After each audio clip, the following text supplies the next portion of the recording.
wassalatu wassalamu ala asyrafil anbiya'i wal mursalin wa ala alihi wa sahbihi ajma'in. Allahumma shalli ala sayyidina Muhammad wa ala alihi sayyidina Muhammad. InsyaAllah pada video kali ini kumpulan kami akan membincangkan sebuah tajuk yang bernama wakalah. Baik, kumpulan kami terdiri daripada 4 orang, iaitu saya, Rosaizam Izzuddin bin Ruslan Al-Bagani, kemudian rakan saya Muhammad Yunus bin Suhaimi, Muhammad Adam Afiq bin Muhammad Anwar, dan akhir sekali Muhammad Amir Ashraf bin Usman. Baik, kami berempat akan membincangkan lebih lanjut berkaitan tajuk wakalah. Baik, sedikit secara ringkas saya akan berikan. Wakalah ini kalau kita dapat kita faham, wakalah itu dalam bahasa Arab, tapi dalam bahasa Melayu wakalah ini bermaksud wakil. Jadi untuk lebih lanjut mengenai definisi wakalah, saya akan berikan kepada rakan saya Muhammad Yunus bin Suhaimi. Baik, silakan. Assalamualaikum warahmatullahi wabarakatuh. Hari ini saya ingin membentangkan berkenaan definisi wakalah. Definisi wakalah dari segi bahasa ialah memelihara, menjaga, menjamin dan mengganti. Dari segi istilah pula, satu pihak menyerahkan sesuatu urusan yang boleh diwakilkan mengikut syarak kepada pihak yang lain ketika pihak yang pertama masih hidup. Pelantikan seseorang mengambil tempat seseorang dan mewakilinya bagi melaksanakan sesuatu tugas bagi pihaknya. Sebagai contoh perbuatan yang kita boleh tahu, seperti membuat perjanjian, memberi dan memungut hutang dan lain-lain semasa orang yang diwakili masih hidup. Dalam konteks muamalah, wakalah ialah akad yang memberi kuasa kepada wakil ataupun ejen untuk menjalankan suatu kerja bagi pihak yang diwakilinya. Sebagai contoh, tuan rumah mewakilkan anaknya ataupun sesiapa untuk berurus niaga dengan penyewa. Ataupun satu lagi contoh, kalau kita nak lebih faham, macam Alung. Kita nak pinjam duit dari Alung, lepas tu kita jadi berhutang lah. Lepas tu mesti Alung tu suruh sesiapa untuk minta duit daripada kita, minta sebagai hutang lah. Dia jadi hutang kat kita. Dia minta, dia wakilkan siapa-siapa untuk minta duit daripada kita. Itu saja daripada saya. Assalamualaikum warahmatullahi wabarakatuh. Baik, terima kasih kepada Muhammad Yunus di atas penerangan mengenai definisi wakalah sebentar tadi. Maka saya akan menyambung mengenai dalil pengharusan wakalah. Baik, wakalah ni hukumnya harus, dan dalil-dalilnya ada dalam Al-Quran, hadis dan ijma'. Maka lihat satu-satu. Baik, yang pertama kita lihat daripada Al-Quran. Dalam Al-Quran, ia terdapat di dalam surah Al-Kahfi ayat 19, yang bermaksud, demikianlah kami bangunkan mereka agar mereka saling bertanya di antara mereka sendiri. Berkatalah salah seorang di antara mereka, sudah berapa lamakah kamu berada di sini? Maka mereka menjawab, kita berada di sini sehari atau setengah hari. Kemudian berkata yang lain lagi, Tuhan kamu lebih mengetahui berapa lamanya kamu berada di sini.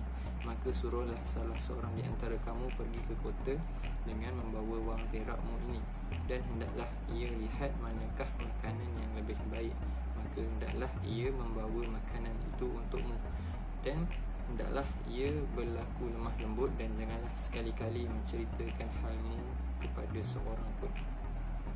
Baik, dalam ayat ini kita tahu surah Al-Kahfi ini menceritakan mengenai 7 orang Ashabul Kahfi yang ditidurkan oleh Allah di dalam sebuah gua untuk lari daripada raja yang zalim. Baik, dalam ayat ini kita tengok apabila Ashabul Kahfi ini dibangunkan selepas ditidurkan selama beberapa ratus tahun, maka mereka tertanya-tanya kan, berapa lama mereka sudah ditidurkan. Maka ada yang menjawab sehari atau setengah hari. Lalu mereka menyuruh salah seorang untuk pergi ke kota dan membeli makanan. Jadi mereka di sini mereka mewakilkan salah seorang daripada mereka untuk membeli makanan di kota. Jadi kita lihat konsep wakil itu diharuskan dalam Islam. Okey, seterusnya kita lihat ada berkenaan wakalah dalam hadis.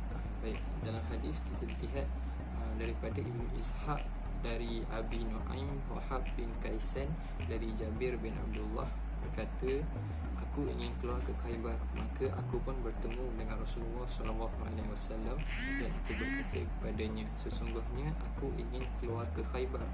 Lalu baginda bersabda, apabila engkau bertemu dengan wakilku di negeri Khaybar, maka ambillah olehmu daripadanya 15 wasak. Baik, dalam hadis ni kita lihat Nabi SAW sendiri pernah mewakilkan seseorang untuk ke negeri Khaybar bagi menjalankan urusan baginda. Baginda sendiri pernah berwakilkan seseorang untuk menjalankan urusan-urusannya. Jadi kita lihat wakalah ini tidak salah dan harus bagi umat Islam untuk melakukannya. Kemudian akhir sekali kita lihat dalil ijma' daripada para ulama, mereka telah bersepakat bahawa akad wakalah dibolehkan dalam muamalat. Ada juga di antaranya mengatakan bahawa wakalah ini sunat kerana wakalah ini termasuk dalam jenis ta'awun ataupun lebih kita faham tolong menolong. Jadi amalan tolong menolong ni amalan diseru oleh Allah dan merupakan sunnah Rasulullah. Maka dalam muamalah kita tak salah untuk tolong menolong dan boleh wakil kepada seorang untuk bermuamalah.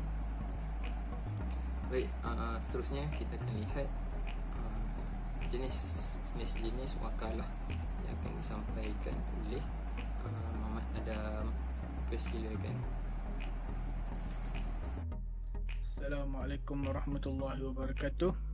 Seterusnya saya akan membentangkan bahagian jenis-jenis wakalah. Jenis-jenis wakalah ada 4. Yang pertama, wakalah mutlak. Wakalah mutlak bermaksud pelantikan wakil tanpa mengikat wakil dengan sesuatu dan tidak meletakkan syarat-syarat tertentu dan khusus.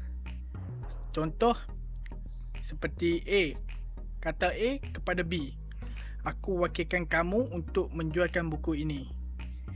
Dalam hal ni, wakil dibenarkan untuk melaksanakan tugas sebagai wakil selagi mana mendapat persetujuan daripada pewakil.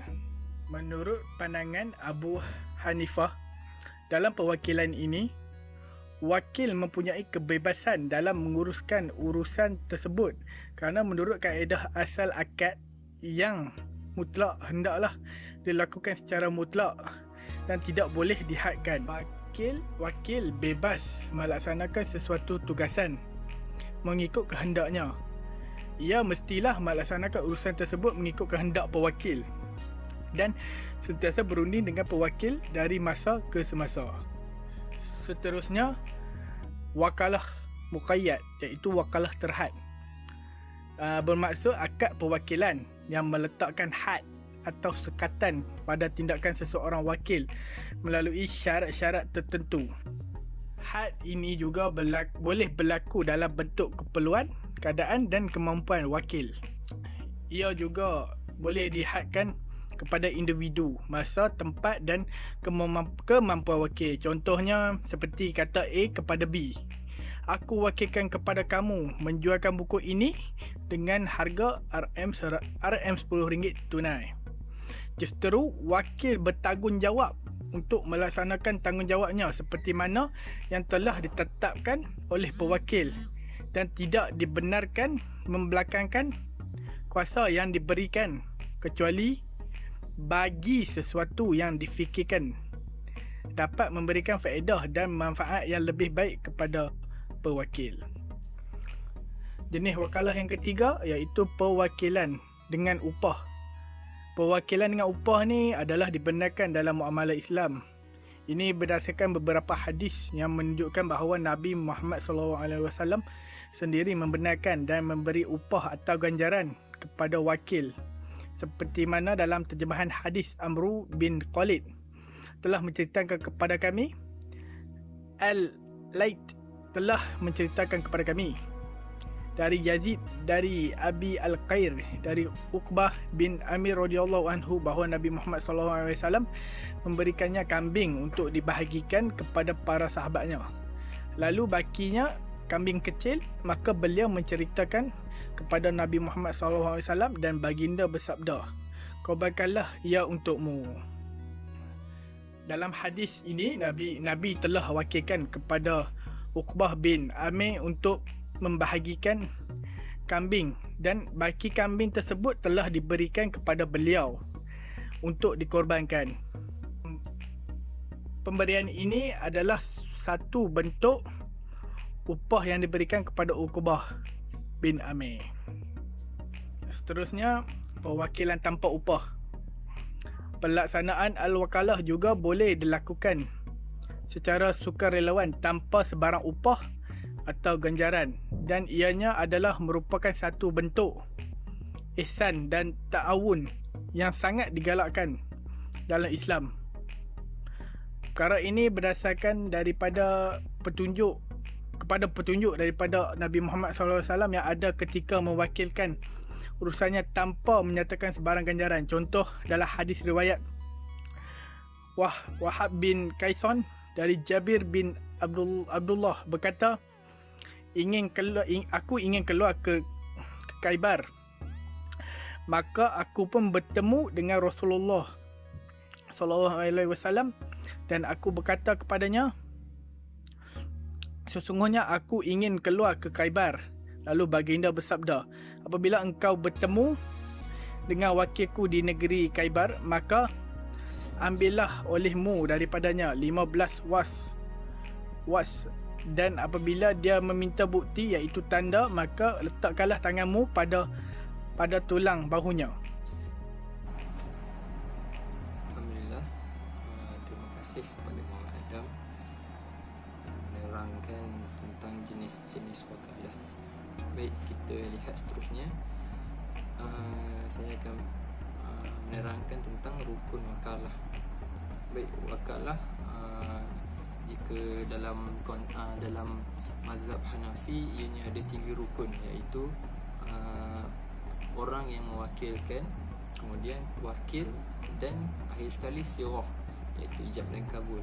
Tapi dalam mazhab Syafi'i dan mazhab-mazhab yang lain bersepakat bahawa wakalah ini mempunyai 4 rukun, iaitu yang pertama mewakil. Mewakil ini bermaksud orang yang mewakilkan. Contoh macam saya wakilkan kawan saya untuk beli air dekat kedai, jadi saya mewakil. Dan rukun kedua ialah wakil, iaitu kawan saya yang pergi beli air itu. Jadi yang ketiga, rukun ketiga merupakan objek atau pekerjaan yang diwakilkan. Maka air yang saya wakilkan kawan saya untuk belikan itu ialah muwakkal bih namanya, objek atau pekerjaan yang diwakilkan. Jadi rukun yang terakhir ialah sirah, iaitu ijab dan kabul.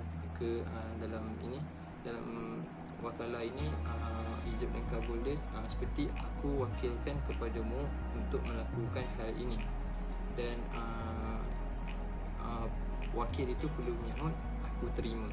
Jadi lengkaplah keempat-empat rukun wakalah. InsyaAllah seterusnya kawan saya akan menyambung tentang syarat-syarat wakalah. Dipersilakan. Bismillahirrahmanirrahim. Assalamualaikum warahmatullahi wabarakatuh. Nama saya Muhammad Amir Ashraf bin Osman. Nombor metrik saya D18310868. Saya akan menerangkan tentang syarat wakalah dan pembatalan akad wakalah. Syarat wakalah terbagi kepada 4, iaitu mewakil, wakil, mewakal bih dan sirah. Kita pergi kepada mewakil. Seorang mewakil disyaratkan harus memiliki kuasa penuh terhadap suatu pekerjaan yang akan diwakilkan kepada orang lain. Hal ini kerana orang yang tidak memiliki kuasa pada sebuah transaksi tidak boleh memindahkan kuasa tersebut kepada orang lain. Akad wakalah tidak boleh dijalankan oleh orang yang tidak memiliki ahliyah seperti orang gila dan anak kecil yang belum memayis. Ulama fiqh selain mazhab Hanafiyah menyatakan akad wakalah tidak boleh dilaksanakan oleh anak kecil secara mutlak. Yang kedua ialah wakil, iaitu seorang wakil disyaratkan haruslah orang yang berakal dan tamyiz. Anak kecil, orang gila, anak yang belum memayis tidak boleh menjadi wakil. Ulama Hanafiyah juga menyatakan hal yang sama, bahawa anak kecil tidak boleh menjadi wakil kerana mereka belum terikat dengan hukum-hukum syar'i. Segala tindakan yang dilakukan belum boleh diakui. Selain itu, kita pergi kepada mewakil bih, iaitu perkara yang diwakilkan harus memenuhi beberapa syarat. Perkara tersebut harus diketahui oleh wakil. Wakil perlu mengetahui secara jelas apa yang harus dilaksanakan dengan ciri-ciri yang diinginkan oleh mewakil. Sesuatu yang diwakilkan itu harus diperbolehkan secara syar'i. Tidak diperbolehkan mewakilkan sesuatu yang diharamkan oleh syarak seperti mencuri, merompak dan lain-lain. Kita pergi kepada yang terakhir, iaitu sirah. Syarat wakalah yang terakhir ialah sirah, iaitu ijab dan qabul.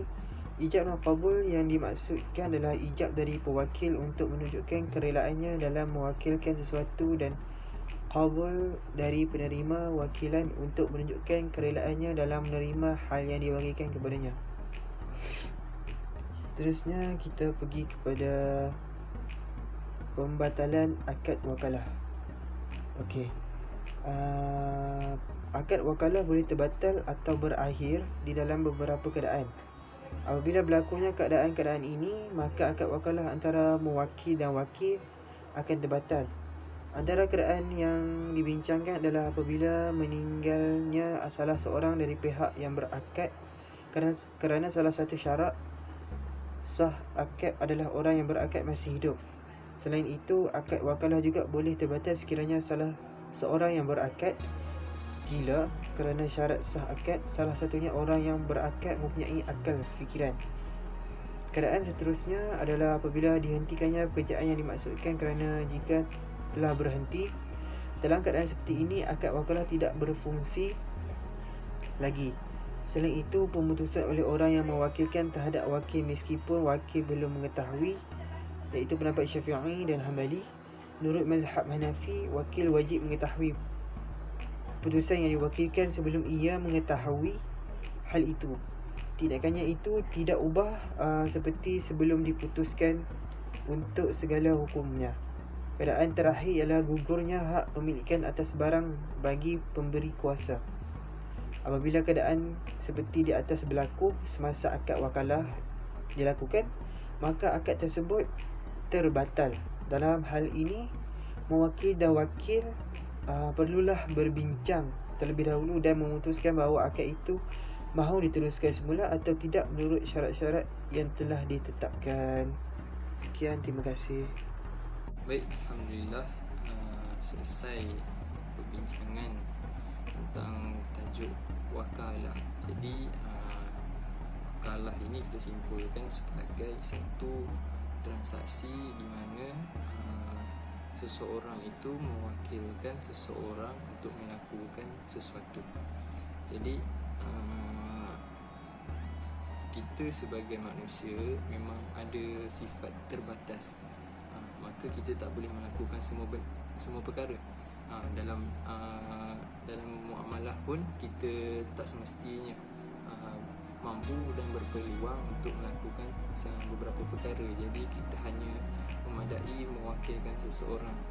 Jadi tak salah. Dan hukum ni kita tahu, hukum wakalah ni harus serta ianya tanpa kita sedar kita banyak menggunakan konsep wakalah ini.